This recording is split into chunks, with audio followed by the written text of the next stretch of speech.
CEO secretly watches his lowest paid employee. What happens next will shock you. Before we get into this story, let us know in the comments where you are watching from, and if you enjoy stories like these, make sure to subscribe, as we upload at the same time every day. James stood by the loading dock, sweat beading on his forehead, feeling the damp chill of the warehouse seep into his bones. He should have clocked out over an hour ago, yet there he was, anxiously awaiting permission from his manager, Brian, to leave. "Don't even think about punching out until this entire shipment's done." Brian had barked at him earlier, making it clear that if he wanted to keep his job, he had better follow orders without complaint. A sinking feeling settled in James's stomach as he looked at his phone, one missed call from his landlord, who was undoubtedly hounding him for the rent he was already behind on. It wasn't that James was lazy or careless. In fact, he was one of the hardest workers on the floor. But lately, no matter how many extra hours he put in, his paycheck always came up short. He often blamed himself, thinking maybe he had miscalculated his hours, or maybe he should have tried harder to negotiate a better position when he was first hired. Deep down, though, he knew something wasn't right, but he couldn't quite put his finger on it.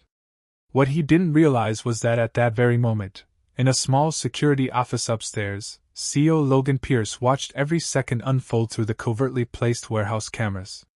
Logan had decided to take a personal interest in the lower-level employees after reading multiple complaints about working conditions, suspicious payroll discrepancies, and an unusually high turnover rate in the distribution department. It was rare for a CEO to sink this much time into direct surveillance, but Logan sensed something far more sinister was happening under the surface. Far from being some micromanaging overlord, Logan had built his company from the ground up, once doing manual labor himself before achieving corporate success. He still remembered what it felt like to be underpaid, overlooked, and pressured to keep quiet, so the reports he was receiving didn't sit well with him at all. Something about the tone of these complaints suggested more than just a rough boss. There was a creeping implication of intimidation, maybe even wage theft. Logan watched the live feed as Brian pointed a finger in James's face, forcing him to sign some half-legible adjustment sheet. Though the camera couldn't pick up every detail of their conversation, Logan guessed it wasn't above board, especially given Brian's grim smirk when James hesitated. Logan zoomed the camera in closer, feeling his stomach twist as he recognized the expression of desperation on James's face. It was the same look Logan had once worn when he was younger and powerless. His immediate thought was that something had to be done before employees like James were exploited any further, but he wanted undeniable proof. Still, he felt a surge of frustration at the lengths Brian would go to keep his workers quiet and unpaid. For James, the first red flag was how Brian had started making him work through breaks without pay. But a more glaring sign came when James's paycheck seemed to shrink despite his increasing hours. The bizarre math on his pay stub never added up. Yet every time he brought it up, Brian made a point of threatening disciplinary action, citing time theft or insubordination. James noticed that other coworkers were unnaturally quiet about the issue too, as if they knew complaining would only make matters worse. Late-night shifts bled into early mornings, and each day, James felt a growing sense of dread instead of the pride he had once taken in his work. He felt stuck, but it wasn't just about him anymore. He'd heard rumors that Brian was messing with other employees' hours as well. Still, nobody dared speak out. A junior clerk in the payroll department had confided in James one day, whispering that there were discrepancies in the system. That conversation was cut short when Brian suddenly walked past them, glaring like he was memorizing their faces for a future blacklist. Since then, the clerk had avoided James entirely, as though the very act of talking to him could place a target on her back. Logan made note of how many employees scattered whenever Brian approached. The entire atmosphere in that distribution area was one of fear, and the camera feeds told a consistent story, people turning their heads away, dropping conversations in the middle of sentences, and physically shrinking whenever they noticed Brian nearby. It was a culture of silence orchestrated by a manager who had too much unchecked power. Watching James valiantly try to keep his composure, Logan felt a stir of admiration for the young man. There was something about the way James squared his shoulders, refusing to let Brian see him break. Despite his precarious financial situation, he showed up every day, always on time, always trying to do what was asked of him. That kind of tenacity was what the company needed, yet employees like James were the very ones being crushed under Brian's boot. As James finally finished loading the last of the boxes onto a pallet, he motioned to Brian that he was done. Brian just waved him off with a dismissive flick of his hand. Unsure if he could finally clock out, James stood there, hoping for clear permission to leave without repercussions. Frustratingly, Brian ignored him. The minutes dragged on. Logan looked at the time. James had been off the clock for nearly 90 minutes now, working without pay. Logan's jaw set in anger. This was not how employees were meant to be treated, especially not in a company he had poured his soul into. He silently resolved to gather all the evidence he needed before making a decisive move. For James, the humiliating wait seemed to go on forever. He felt eyes on him, coworkers who were too afraid or too jaded to help. He forced himself to stand tall, silently reminding himself that he needed this job. He had no safety net, no significant savings. The rent was due in 3 days, and the landlord had already tacked on a late fee. Yet, in this moment, something deep inside James snapped. He started wondering if there might be a limit to how much abuse he could endure. Maybe the risk of speaking up was worth it, even if it meant losing everything. He had no idea that an even bigger twist was about to unfold, one that would change his life forever. Logan was only steps away from stepping out of that security office and into the heart of the warehouse. But he was waiting for just one more piece of incriminating evidence, one final confirmation that Brian's tyranny wasn't just incompetent management, it was deliberate exploitation. As the clock ticked, the tension inside the warehouse felt like a coiled spring, ready to snap at the slightest disturbance. And though James had no inkling of it, the moment that spring uncoiled would send shockwaves throughout the entire company. Brian cornered James the next morning, making it clear that any questions about pay or overtime needed to stay out of company business. And that was the second time James felt the stifling weight of fear press down on his chest. The first red flag might have been the missing break times and unexplainably short paychecks, but this was worse. This was a direct warning, a deliberate threat to keep his mouth shut. Under normal circumstances, James might have brushed it off as a rough boss blowing off steam, but Brian's tone left no room for doubt. If James caused trouble, there would be consequences. Logan, in the security office, watched the exchange in real time. He saw how Brian looked around to make sure no one else was listening, how he stood in James's personal space just enough to be intimidating without making a scene, and how James visibly tensed under Brian's shadow. That was all Logan needed to deepen his resolve. He wanted to step in right then and there. He had the power to terminate Brian, to fix the payroll, to announce sweeping changes, but he also understood the power of irrefutable evidence. This had to be handled carefully, like any significant takedown.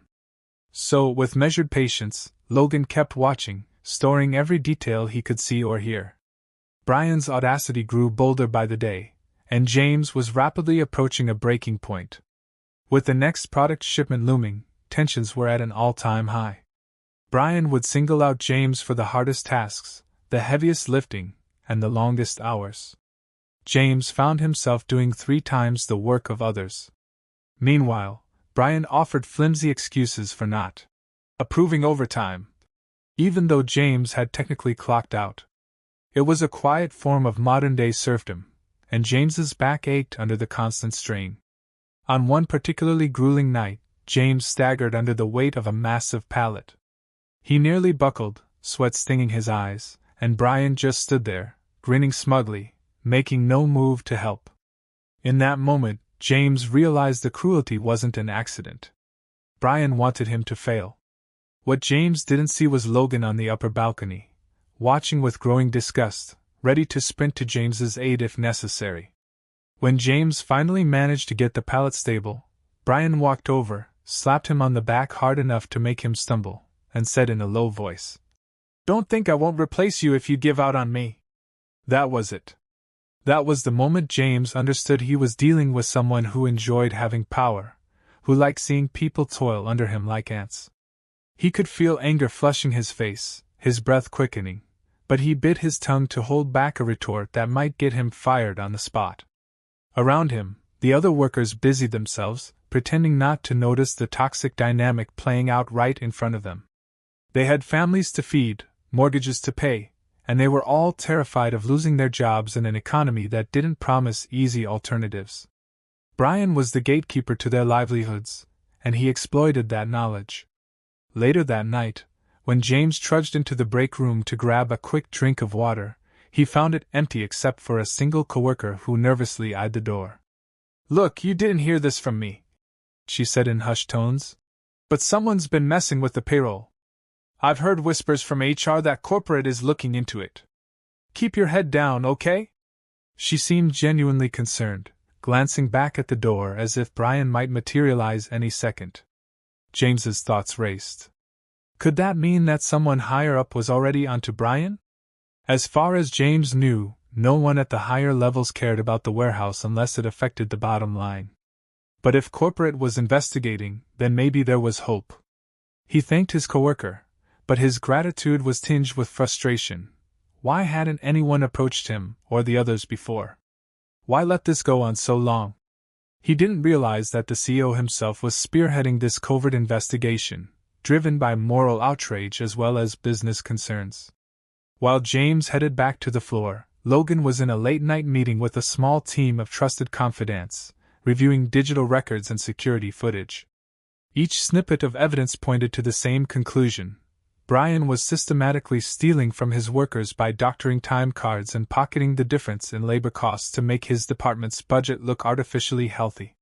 He'd likely used inflated performance metrics to earn himself glowing performance reviews and possibly a bonus at the expense of the very people doing the hard work. The more Logan saw, the more incensed he became. This kind of behavior was not just unethical, it was fundamentally at odds with everything he wanted his company to stand for. He had spent years cultivating a culture of integrity and transparency. To see it so blatantly undermined by a mid-level manager was a personal betrayal. But Logan had a plan. He planned to confront Brian directly, but not before letting the man implicate himself beyond any shadow of a doubt. So, he continued to watch and wait, each day building his case, each hour placing more pressure on Brian, albeit silently, to see how far the man would push his subordinates. Meanwhile, James struggled with the moral dilemma of whether to speak up or remain silent for the sake of his precarious finances. Every time he considered reporting Brian, he remembered how quickly Maria had vanished after asking simple questions about missing wages. It was common knowledge that if you got on Brian's bad side, you'd be blacklisted within the industry. And James, with his mounting bills and meager safety net, couldn't afford that kind of risk. Despite the fear, James felt something stirring within him, an anger, a determination, maybe even a sense of righteous indignation. He couldn't stand by while coworkers were suffering. He was tired of feeling powerless. That night, as he lay in bed with an aching back and an even more painful awareness of his situation, he resolved to do something. He just didn't know what, or how, without losing his job. Little did he know that the stage was already set for a confrontation that would force his hand. In the coming days, the cracks would widen, and Brian would make a move so blatantly cruel that James would have no choice but to act. And when he did, he would discover that powerful eyes had been watching his every step, not to punish him, but to finally reward him for his courage. The next morning, James arrived to find the warehouse more tense than usual. A hush seemed to settle over everyone as Brian walked past, as though even the machines themselves quieted out of fear. James exchanged glances with a few coworkers, but nobody dared to speak openly. The night shift had apparently endured Brian's wrath over some minor miscalculation in shipping counts, and rumors circulated that a young worker named Carla was unfairly blamed for the error. The atmosphere was suffocating. Logan, of course, had witnessed it all through the overnight surveillance feeds. He'd seen Carla, tears in her eyes, trying to explain that she'd done nothing wrong, while Brian towered over her, demanding she sign a disciplinary form that would effectively put her on probation. Watching Brian's bullying tactics play out on camera was bad enough, but hearing the silent heartbreak of employees who felt powerless to defend themselves was what really turned Logan's stomach. Meanwhile, James prepared to power through another day, determined to complete his workload as flawlessly as possible. Lately, he'd been triple-checking his tasks, trying to eliminate any excuse Brian might use to penalize him. But the more precautions James took, the more it seemed to aggravate Brian, who was looking for any opportunity to assert his dominance. That morning, as James set to work organizing incoming packages, Brian sidled up next to him. "I hear you've been asking questions about your hours," he said, not bothering with pleasantries. "You planning on making a complaint?" James swallowed hard. "I just want to understand my paycheck," he said, choosing his words carefully. "It keeps coming up short, and I've been working a lot of overtime." The sneer on Brian's face was unmistakable. "Overtime? You mean the extra hours you volunteer for? There's no official record of that, so you can forget about any additional pay. And if you keep poking your nose where it doesn't belong, I'll find someone else to do your job. Understood?" James felt a flash of anger. His mouth went dry, and his heart hammered in his chest. Still, he nodded to avoid an immediate confrontation. Once Brian walked away, James exhaled shakily, fighting the urge to hurl a box across the room in frustration. Above, in the security office, Logan leaned closer to the monitor, capturing every word. The callousness in Brian's tone was painfully clear. Yet Logan wanted even more undeniable proof, something that would not just lead to Brian's firing, but possibly legal repercussions. If Brian was truly falsifying records and extorting free labor from his team, Logan intended to make sure he was held accountable. Another hour passed, and the day only grew more chaotic. The distribution center was short-staffed, possibly because so many people had quit or been fired by Brian. The skeleton crew that remained trudged on, each afraid to step out of line. Amid this tension, the big incident that would change everything was about to happen. It started when Maria, a worker who had been fired on the spot a few weeks earlier for insubordination, suddenly reappeared in the warehouse. She had come to collect her final paycheck, which Brian had withheld, claiming that she owed some ambiguous company fee. Maria, furious and determined, marched up to Brian's desk right in the middle of the main floor. Her voice rang out loudly, echoing through the rows of shelving. "I'm not leaving without my check," she demanded, holding out her hand. "You have no right to keep it." Brian's face went red. He glanced around, noticing how employees paused to watch. James froze in place, adrenaline coursing through him as he realized this was it, the confrontation that might blow the lid off everything. If Brian mishandled this public face-off, there would be no going back. "You were dismissed," Brian hissed, leaning forward with barely concealed rage. "Your final wages are being processed according to company policy. If you have a problem, you can take it up with HR." Maria's chin lifted defiantly. "I already did. They said my check was released 2 days ago. So where is it?" A flicker of panic crossed Brian's eyes, and James could see it too. This was no longer just about intimidation. Maria had evidence that her money should have been available. Brian was cornered, and the entire floor was watching. "This is a private matter," Brian snapped, trying to regain control. "Leave now, or I'll have security escort you out." Maria refused to budge. "Fine. Call security," she challenged. "But I'm not leaving without what I'm owed." The standoff had reached a breaking point. Brian yanked open a drawer in his makeshift desk, rummaging for something.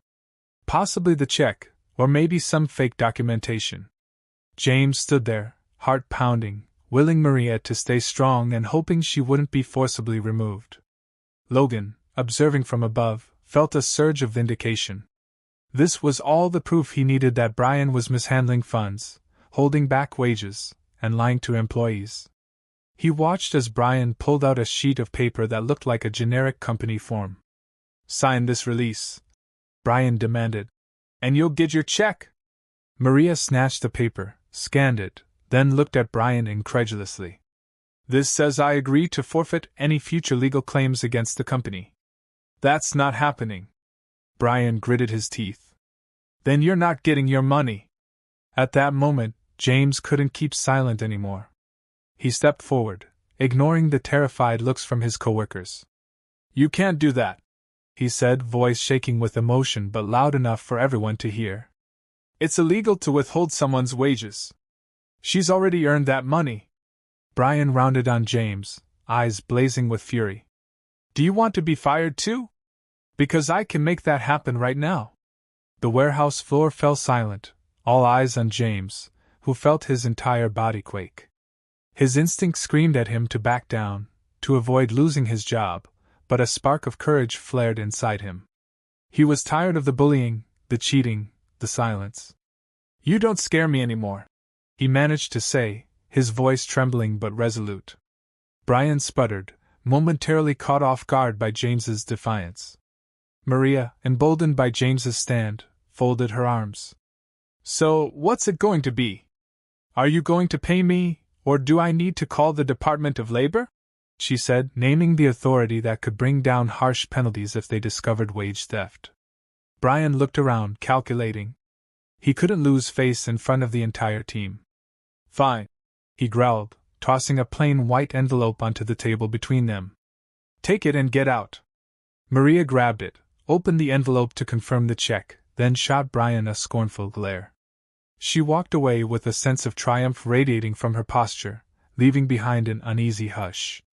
Brian, still seething, zeroed in on James, who was breathing hard, aware he might have just signed his own termination.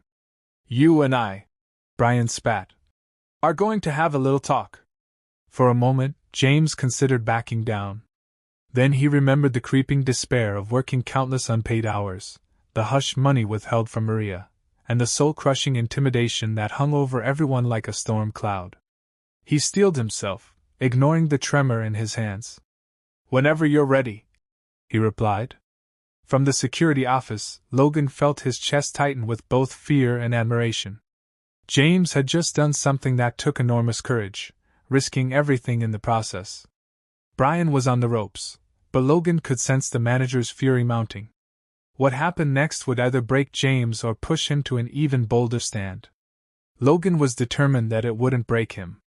He would make sure of it, even if it meant stopping the scene mid-conflict. But he waited, giving Brian just enough rope to hang himself. The tension on the warehouse floor was palpable as everyone braced for the fallout. In that single moment, James had gone from a quiet, overworked employee to a spark of rebellion. And sparks, as Logan well knew, had a way of igniting major change. Brian wasted no time in ushering James into the claustrophobic confines of a small, windowless office adjacent to the warehouse floor. The walls were barren except for a few outdated safety posters. As the door slammed shut, James felt his heart hammering so hard he thought Brian must hear it. You think you're some kind of hero? Brian snarled, leaning across the rickety desk. All you've done is paint a target on your back. And don't expect sympathy from your coworkers, because they know I can make their lives a living hell too. James clenched his fists to keep his composure. This was what he had feared, a one-on-one confrontation with Brian's temper unleashed. Despite the surge of adrenaline, he surprised himself by how steady his voice sounded. I just want what's fair. Everyone does. You can't threaten people and steal their wages without consequences. Brian laughed, but there was no humor in it. Consequences? You think the company cares? The only thing they care about is numbers, bottom lines, and efficiency. If I keep cutting costs, if I keep the labor expenses down, do you really think they'll question how I do it? They'll promote me, not fire me. James felt a chill run through him. What if Brian was right? He had no idea that the CEO himself was already gathering evidence for the exact reason Brian claimed wouldn't matter to corporate. The manager pointed a finger at James. You were late this morning. You can say goodbye to your attendance bonus. Oh, and your performance review? Let's just say I can spin that however I want. You want to keep talking about fair? We'll see how fair it is when you can't pay your rent because you don't have a job at all. The old James would have backed down, maybe even apologized in hopes of salvaging his job. But standing here, he felt a tremor of indignation build into something unstoppable. "You think I'm just going to let you get away with cheating everyone?" he said, voice tight but unwavering. "You've been skimming wages, doctoring the timesheets. It's not just me. People talk, Brian. We're not stupid." Brian's expression shifted from anger to something more calculating. "Prove it," he said. "You've got nothing on me. Even if you did, good luck getting anyone to back you up. I'll bury every last one of you with disciplinary infractions. I've got a whole folder of them ready to go, one phone call to HR with my version of events, and you're done." James felt his chest tighten. The thought of being blacklisted from any decent-paying job in the area made him momentarily doubt his defiance. He had rent, bills, and hardly any savings. Yet something in him refused to bend this time. "I'll take that risk," he said, though his stomach churned at the words. Brian started to speak, but the door burst open. A couple of warehouse workers stood there, looking apologetic but insistent. "We, need Brian on the floor. There's an issue with the truck manifest," one of them said, obviously terrified of interrupting. Brian glared but allowed himself to be drawn away, leaving James alone with his swirling thoughts. He sank into the battered office chair, exhaling a shaky breath. He knew he just stepped over a line. In the past, he'd done everything possible to fly under the radar. Now, he had openly challenged Brian's authority. The door swung shut, and the small office grew oppressive with the lingering tension. James felt a pulse of fear. If Brian got him fired, what would he do? As he sat there, he toyed with the idea of leaving before Brian came back, maybe emailing a resignation. But that felt cowardly. He also considered going to corporate, but he worried his complaint might get lost in the bureaucratic shuffle. He had no clue that Logan Pierce, the CEO, was meticulously documenting every manipulative tactic Brian employed. Meanwhile, Logan had followed the scene on the monitors, adrenaline coursing through him. He could see that James was dangerously close to losing everything, but also that the young man's sense of justice outweighed his fear. Logan admired that. In his early days, Logan himself had confronted a domineering manager, though not nearly as corrupt as Brian. It was one of the sparks that had driven him to become his own boss. He recognized that same fire in James, and he couldn't help but feel protective. Still, Logan knew he had to let this play out a bit longer to expose Brian thoroughly. Otherwise, Brian could simply claim ignorance or paint James as a disgruntled employee. But soon, very soon, Logan planned to blow the lid on this entire charade. James eventually got up and walked back onto the warehouse floor. He tried to focus on his tasks, but his mind was too cluttered with worry and anger. Each time he passed a coworker, he saw the concern in their eyes, as though they expected Brian to lash out in retaliation at any moment. Some even whispered words of encouragement under their breath. "Good for you," or "Wish I had the nerve." It gave James a pang of guilt that he hadn't acted sooner to help. The day wore on with an eerie sense of calm, as if everyone was waiting for the storm to break. James tried to keep his head down while also staying alert. He knew any misstep might give Brian an excuse. He noticed Brian was oddly absent for a stretch of time. Then, near the end of the shift, Brian reappeared with a sour look on his face, stalking the aisles like a predator. Logan watched it all, waiting for the moment Brian would try to crack down on James. It happened at the end of James's shift. Brian called him over to the supervisor's office, which was a slightly larger room near the loading dock. James walked in with a pounding heart, half expecting security guards to be waiting. Instead, the room was empty except for Brian, who was studying a clipboard.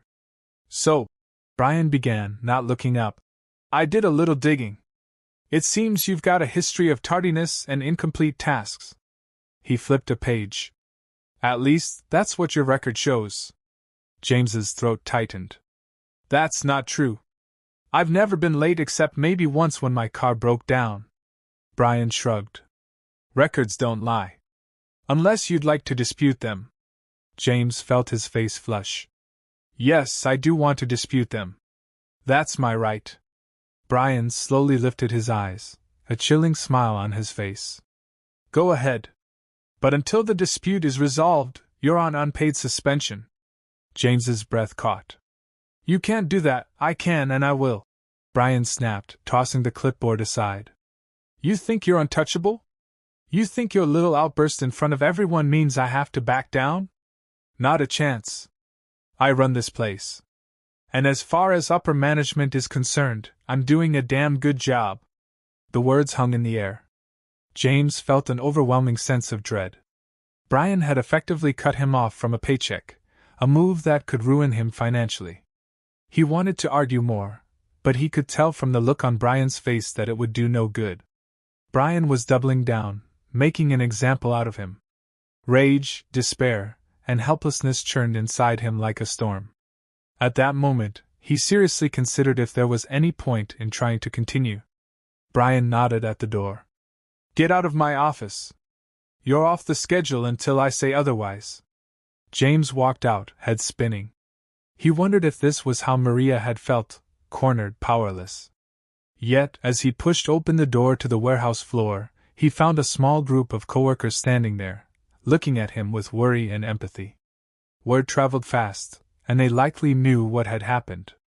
James didn't say a word, just grabbed his jacket from his locker and left the building, feeling numb.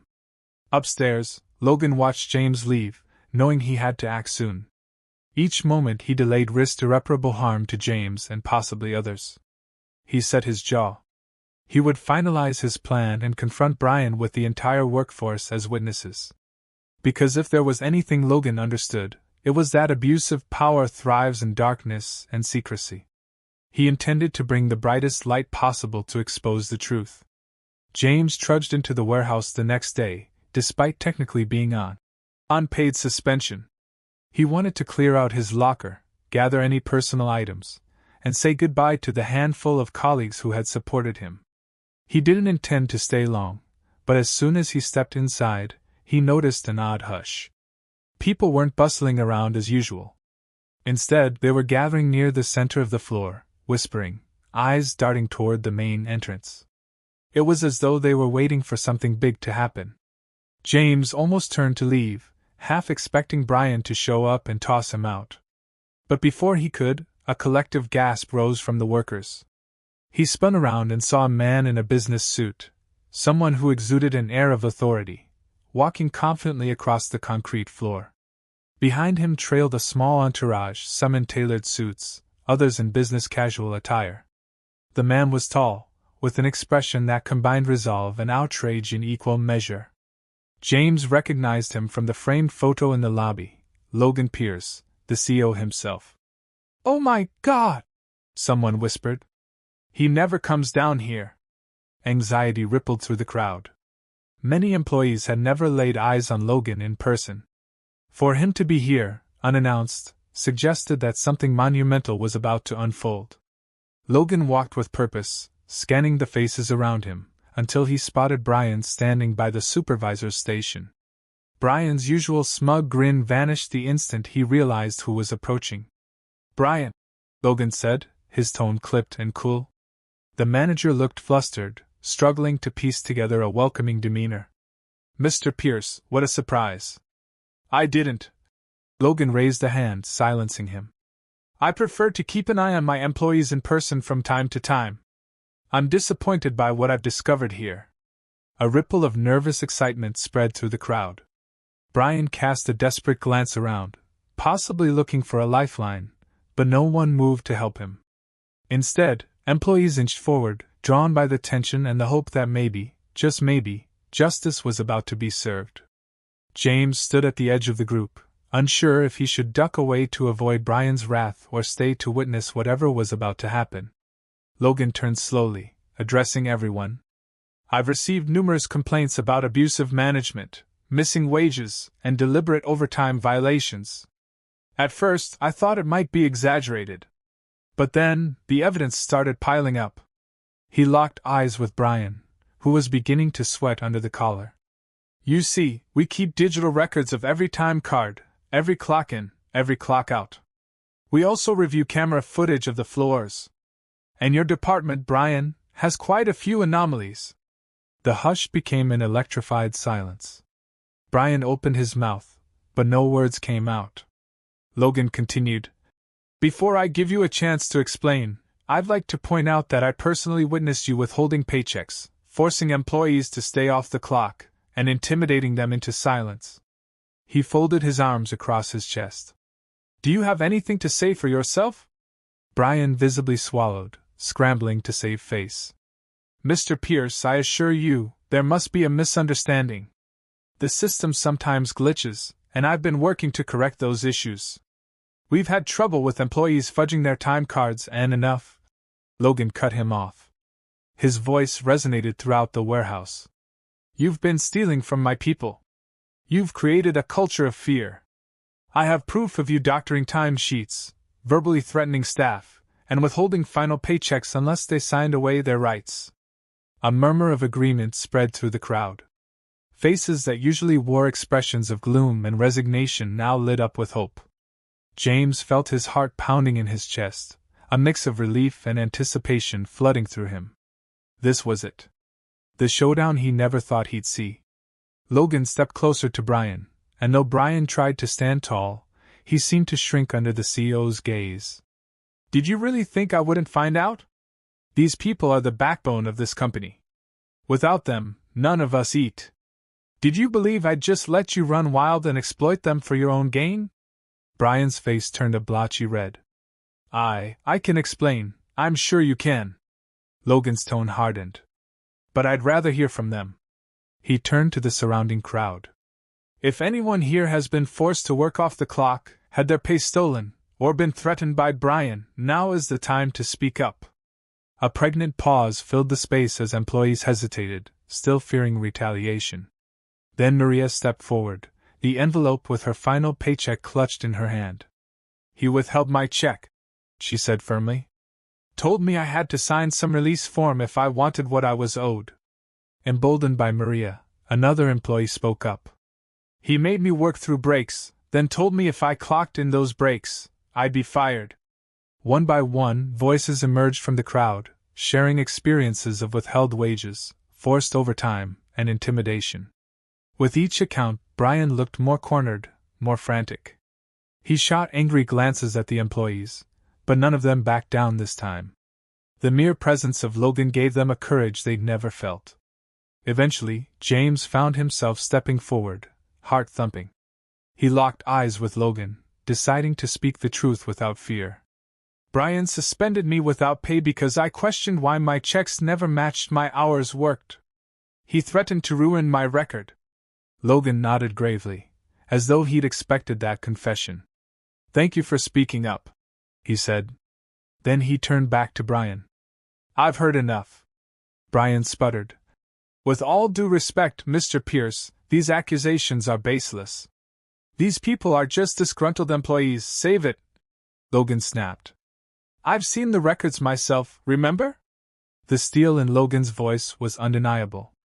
"Brian, you're done here. Hand over your keys, your badge, everything. Effective immediately, your employment with this company is terminated."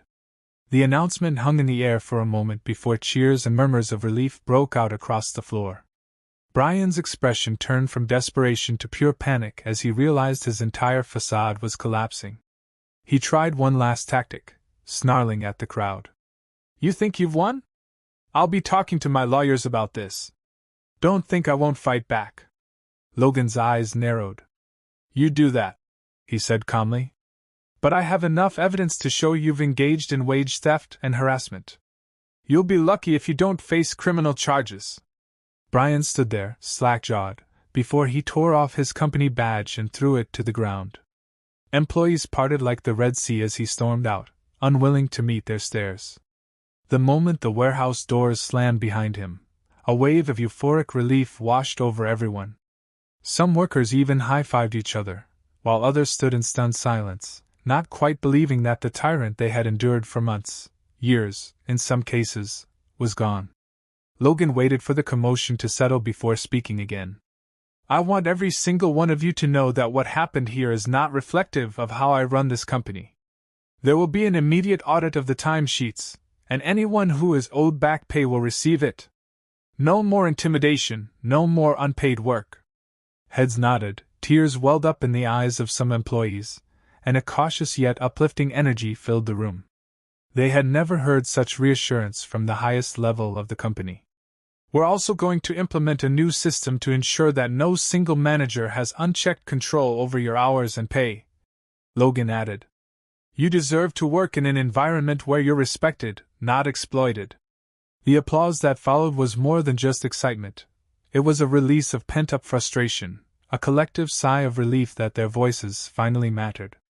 As the crowd started to disperse, employees returning to their stations with renewed enthusiasm, James lingered, uncertain if he was still suspended or even employed. Logan noticed him and walked over. Before James could speak, Logan extended his hand. "I saw what you did, standing up for Maria and yourself. That took guts." James, still reeling, shook Logan's hand. "Thank you, sir. I just couldn't let him bully people anymore." Logan nodded. "We need people like you in leadership. People who aren't afraid to stand up for what's right. How would you feel about a promotion?" James's mind went blank for a second. He almost laughed, thinking it had to be a joke. But the sincerity in Logan's face told him it was real. He swallowed hard. I'd be honored." Logan smiled. "Good. I'll have HR contact you with the details. In the meantime, take the rest of the day off. You've earned it." James left the warehouse in a daze, heart pounding with gratitude and disbelief. As he stepped outside, he took a deep breath of fresh air, feeling like he'd emerged from a long, dark tunnel. The future had just shifted in ways he never imagined possible, and it was all because he had chosen to stand up to the oppression when it mattered most. Little did he know, his life was about to change even more than he could foresee, as the ripples from this confrontation would spread throughout the company, affecting policies and opportunities in the days and weeks to come. Logan walked through the rows of the warehouse, pausing every few feet to talk with employees, shaking hands, and assuring them that things were going to be different moving forward. Word traveled fast, and many of the workers seemed simultaneously stunned and overjoyed to see the CEO taking such a direct interest in their well-being. For Logan, it was more than just damage control. It was a commitment to right a fundamental wrong that had festered under his watch. He felt responsible for letting a manager like Brian operate unchecked, and he wanted to make amends by setting a new precedent of transparency and respect. Meanwhile, James found himself at home that afternoon, trying to process the whirlwind events of the day. Just last night, he'd been lying awake, dreading the prospect of losing his job, wondering how he'd pay the next round of bills. Now, everything had flipped. He was no longer suspended. He'd been offered a promotion he never even dreamed possible. Part of him still couldn't believe it was real. As he sat on his small couch, the possibilities and implications tumbled through his mind. He couldn't help but think about the moment when he finally spoke up for Maria in front of everyone. The shock, the adrenaline, the subsequent numbness, it all felt like a lifetime compressed into seconds. Yet that act had sparked an avalanche that culminated in Brian's public downfall and Logan's sweeping changes. The next day, James returned to the warehouse with a mixture of excitement and trepidation, eager to see how his coworkers would react now that the tyrant was gone. He barely stepped through the doors when an eruption of applause and cheering greeted him. James froze, overwhelmed by the sudden attention, but he was quickly surrounded by smiling faces, handshakes, and pats on the back. It seemed that word of his part in Brian's downfall had spread like wildfire, and people wanted to thank him for taking that risk. Maria appeared from behind the crowd, tears in her eyes. She pulled James into a quick hug. "You stood up for me when no one else would," she said, her voice thick with emotion. "I'll never forget that." James felt a lump in his throat. For so long, he had believed he was just another cog in the machine, insignificant and powerless. Now people were treating him like he was some kind of champion. It was overwhelming, but also deeply affirming. He recalled Logan's words about leadership and realized that maybe, in his own way, he had shown the qualities needed to guide and protect others. Over the next few hours, An HR representative appeared to handle immediate concerns and to clarify the transition period. Logan had made it clear that employees were to be paid for all hours worked, including any past unpaid overtime. A queue formed by the HR table, where employees brought up discrepancies or shared concerns, which were noted and promised swift resolution. James was still adjusting to his new reality when Logan arrived in the warehouse again, this time accompanied by a stern-looking auditor with a laptop under her arm. They approached James with purposeful strides. "I'd like you to meet Lydia," Logan said, motioning to the auditor. "She's going through all the records to make sure we rectify any wage violations." James shook her hand, feeling slightly intimidated but also relieved that this was happening. "We could use your help," Logan continued, addressing James directly. "You know the people here better than I do. If you're up for it, we'd like you to assist in reviewing certain time sheets, verifying who worked when, and ensuring everyone gets what they're owed." James felt a swell of pride. "Absolutely," he replied, trying to keep his voice steady.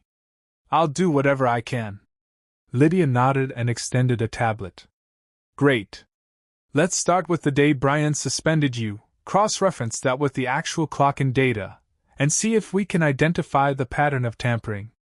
The magnitude of the task soon became clear. Brian had been thorough in his manipulations, altering digital records to mask unpaid hours. But he wasn't as clever as he thought.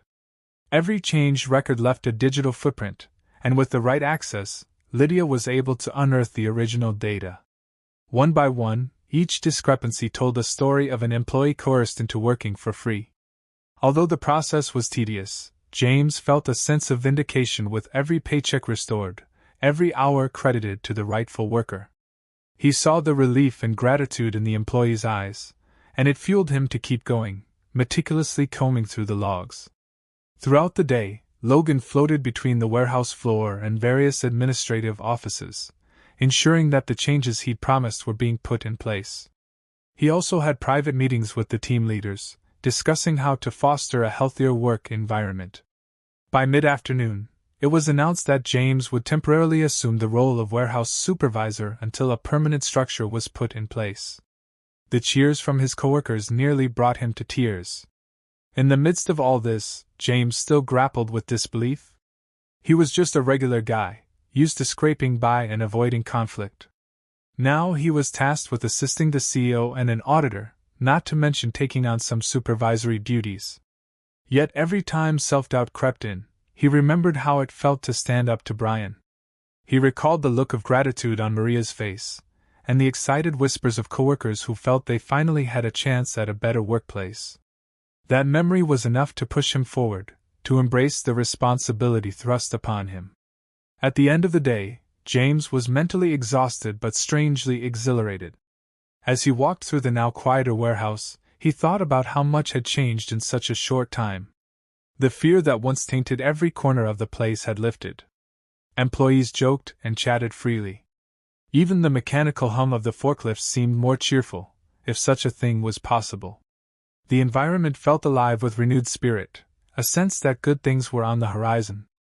After the last boxes were loaded and the floors swept, James headed to the small office that had once belonged to Brian.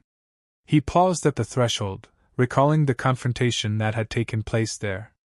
The tension, the threats, the feeling of being cornered, no trace of that negativity remained, save for the faint scuff marks on the floor.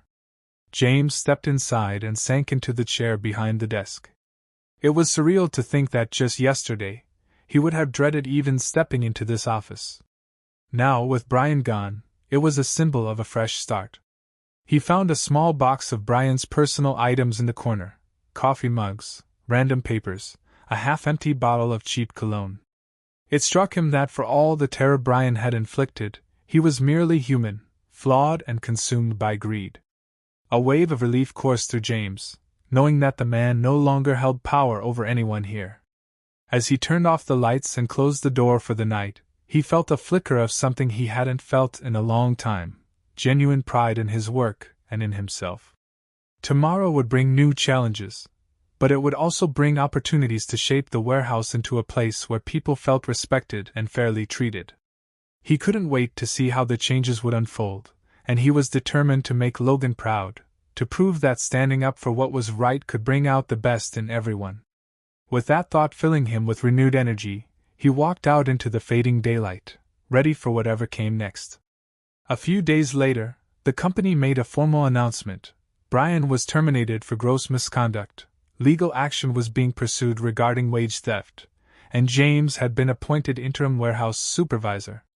In addition, a sweeping policy overhaul would ensure more transparency in scheduling, payment, and managerial accountability. The long-feared manager's exit sent waves of hope through the entire corporate structure. People in other departments who had never even met Brian felt inspired to speak up about small injustices they noticed. The idea that the CEO himself had come down to the warehouse to root out corruption seemed almost legendary, and employees began to feel a renewed sense of trust in the company's leadership. James navigated these changes with a mixture of humility and newfound confidence. Though officially a supervisor, he still rolled up his sleeves to help on the floor whenever needed. He was determined not to become the very thing he despised, a distant authority figure wielding power for self-serving ends. Instead, he tried to lead by example, listening to coworkers' concerns, staying late to finalize payroll discrepancies with the auditor, and making sure nobody was overlooked or undervalued. Maria, now reinstated with back pay, took on an expanded role assisting the HR team. She was passionate about ensuring that nobody else experienced what she did. Together, she and James walked the floor daily, encouraging employees to voice any concerns long before they snowballed into bigger problems. The result was a warehouse that ran smoother, with minimal tension or fear. One evening, Logan Pierce visited again, this time more casually, without the entourage.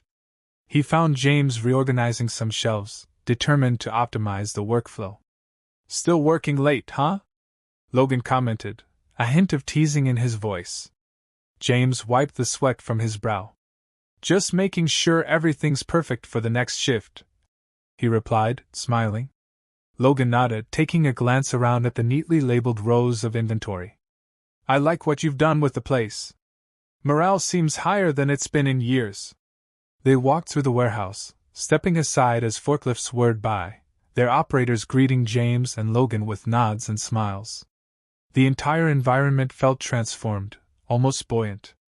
"I'm impressed," Logan said, stopping to face James. "You've handled this transition with integrity and kindness. That's a rare combination in management, especially after what happened." James felt a flush of pride. "I appreciate the trust you've placed in me. I just don't want to let anyone down." "You won't," Logan assured him. "In fact, I think it's time we made your position permanent. The staff clearly respects you, and your numbers, productivity, fulfillment rates speak for themselves."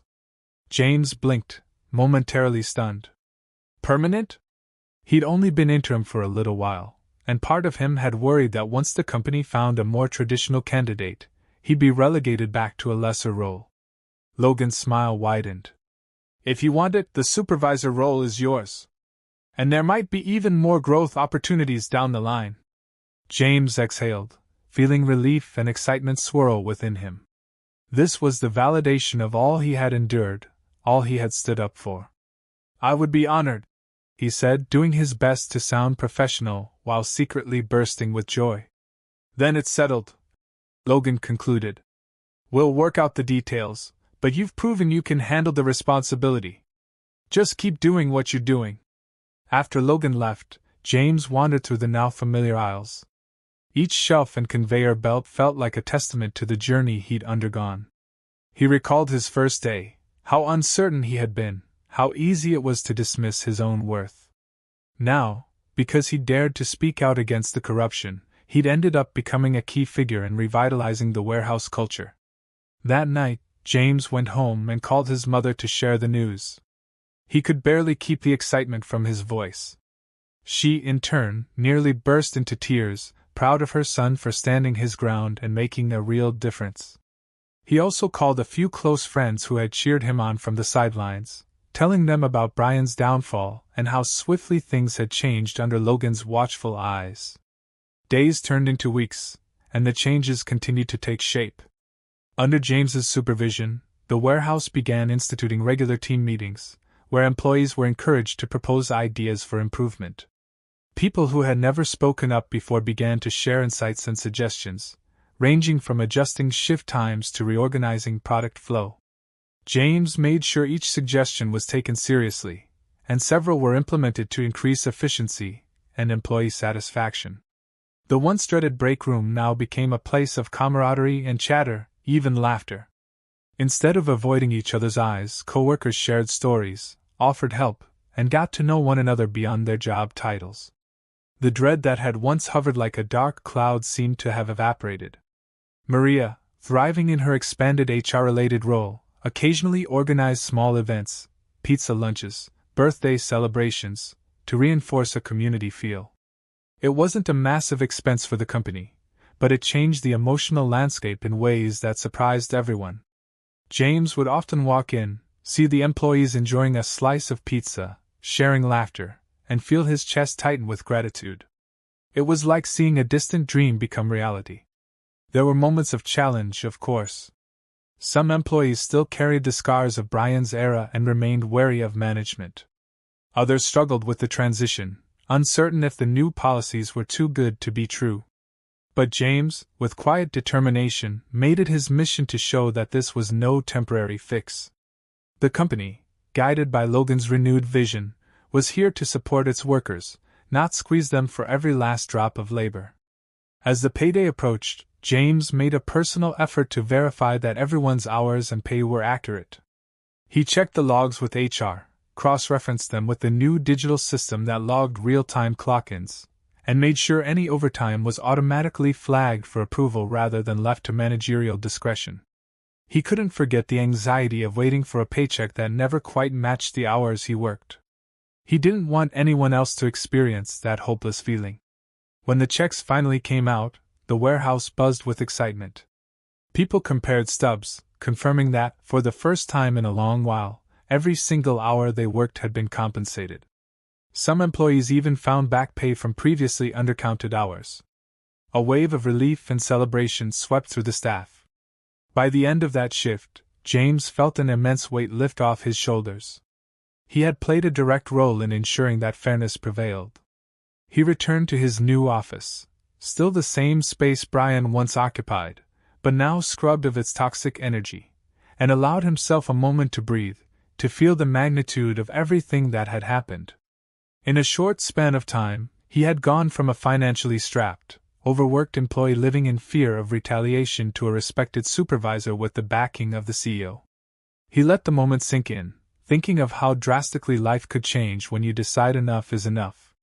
Outside the window, he watched as the last few workers filed out, chatting happily with one another, a stark contrast to the hushed dread of just weeks ago.